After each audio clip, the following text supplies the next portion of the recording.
Hello and welcome back to Shakesyear. We are working on Henry VI, Part 1, and today we've made it to Act 1, Scene 4, which is crazy. We get to hear from the Master Gunner, because he's essential to this play. Yesterday, we were in Act 1, Scene 2, and we were in the French camp where they met Joan de Purcell, who had a vision that she was supposed to save France from the English, and the French are all like, okay, well, I guess we'll put our faith in her and hopefully we'll be able to win this war, so let's go fight a war.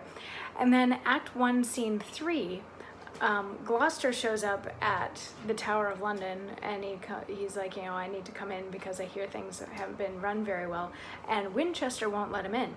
And it turns into this huge thing and this like fight in the street between Gloucester's men and Winchester's men, and Winchester says that Gloucester is a usurper, and Gloucester says that Winchester plotted to kill King Henry V, and all this back and forth, and finally the mayor has to get involved and like split them up, and he's like, nobody here is allowed to use any sort of weapon ever again within the city or you're both dead, essentially. And they're like, yeah, okay, we won't use actual weapons, but I'm gonna kill you anyway, kind of a thing. So they promise that they're gonna keep fighting each other even though they are not allowed to fight each other with weapons anymore.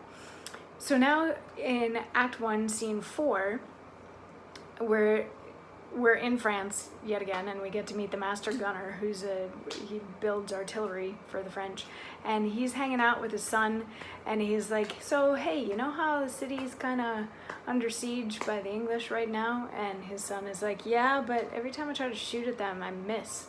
And the Master Gunner says, but now thou shalt not, be thou ruled by me. Chief Master Gunner I am of this town, something I must do to procure me grace.